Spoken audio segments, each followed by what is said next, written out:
What's going on? It's your boy Ozzy. I was representing out of the Pure Lava Show. Definitely, I comment on any and everything on YouTube. So what's going on, everybody?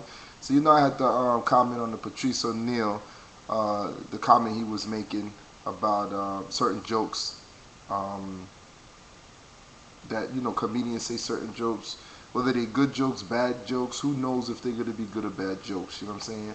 That's what a comedian does to try to make the public laugh. You know, he have his points. The other lady has her points. But you know what? The bottom line is what you say in the public arena does affect people. Let's be real. It affects you. Let me give you a perfect example. You listening to music, you're stressed out. What's the first thing you're gonna probably listen to? One or two things. Maybe you might listen to some soft music to soothe the um the mind a little bit, to calm down.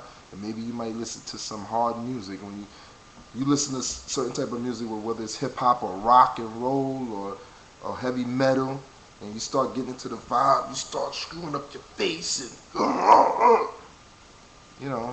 and thinking all type of wild and crazy things like, yo, I just want to explode. If I was a bomb, I'd be exploding.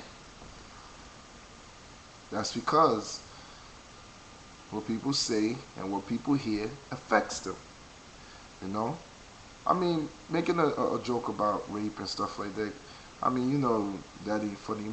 Yeah, certain people make jokes about rape. For example, you go to prison. They say, yo, you dropped the soap. Don't go to jail and drop the soap. Don't pick up the soap. You drop the soap, but don't pick it up. You know that? You remember you used to hear that? A lot of comedians say that. You drop the soap, don't pick it up in jail. You know? It's all type of, different type of crazy jokes. But sometimes you got to be careful what you said, because it's a lot of crazy people out there. Plain and simple. If there wasn't, there wouldn't be no Prozac, no Haldol, no lithium. I don't even think they make lithium anymore. I think after Mike Tyson used it, I think they banned it or something like that. But anyway, they don't make that no more. I mean, you have people that's taking drugs for depression and all type of stuff. So you never know what could go on in this world, what you can say that can affect somebody, you know? And sometimes you have to be responsible for what you say. Plain and simple. I mean, there's no going around it, whether it's a joke or not. Yeah, certain jokes is made to be funny, and certain jokes could slide, like, making fun of the president, and how he look, and he's slow, and he's an alcoholic, or, well, whatever kind of jokes you want to put out there. And you know what, that's something that could slide by, and, minority people like black people or Hispanics, they make jokes amongst themselves, you know what I'm saying? I mean, that's stuff that can slide by, But if you make a joke about molesting somebody, or it is kind of crazy when you refer, like, look, I feel like raping somebody, you know what I mean? I mean, when you're in a public figure, like I said, it's like you have to be responsible. You do have to be responsible. A lot of stuff is, a lot of things do slide by. You know, what I'm trying to figure out with this whole banning situation is, like, how are they determining what to ban and what not to ban? Did I say that right? How are they determining what to ban from what not to ban? I think I did say it right. For example, I think it was scary movie part 3 or 2. They got the movies with the priests. It was a scary movie, right? I think it was in 2, where it was a scene where a priest came in the house, and the lady said, well, can you watch so and so for me, because I gotta run out real quick. He takes a candle out, lights the candle, take out something else, and the little boy look, and before you know it, choo, disappears in the back room. When the mother leaves her, he said, hey, for example, hey, Tommy, where are you at?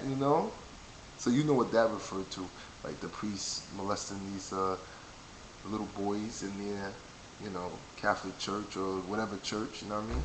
Not pinpointing a church, but you know what I mean. You know? Now, should they have banned that movie? Look at it. Go and look it up. I think it's a scary movie too. I think it was the scene where Michael Jackson was in it. They had the Michael Jackson look-alike in it and all that other stuff. Check it out. Should they have banned that? Like, who is determining what to ban from what not to ban? You know, that's what I'm trying to figure out. Like, how do they come to the conclusion? What type of formula do the industry or FCC or whoever uses to determine this stuff? You know? Because it's like everything look like it's contradicting itself. But you know what? Just to get back to the whole subject, yes, you have to be careful what you say, because what you say can affect people. If the president says, yo, this country did it, they bombed us, guess what? You're going to believe it, you're going to feel it, and you're going to say, we're going to follow you. Yes, they did it, because the president said. Why? Because whatever someone says do affect you. What you say affects people. Think about it. You know what I'm saying? So you got to be careful. You have to be careful what you say. What do you consider? You know, you got to be careful when it comes down to certain jokes. Plain and simple. Plain and simple. I mean, come on. It's only common sense. It doesn't take a genius to make a whole discussion out of something that's simple. But the main question is, who and how is determined what should be banned or what's appropriate from something that's inappropriate or something that should not be banned from the media. Somebody answer that question for me. Thank you. Anyways, your boy Ozzy. I was representing out of the Peel Ava Show. Hit me up at myspace.com/OZZIE Hype. That's Ozzy Hype. I hit up my partner, Crown Ricky Indian, RSCKY Indian.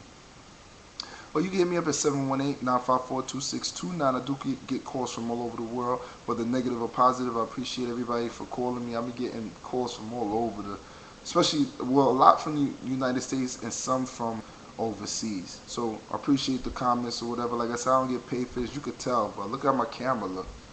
It don't look cheap. You know, look at the background.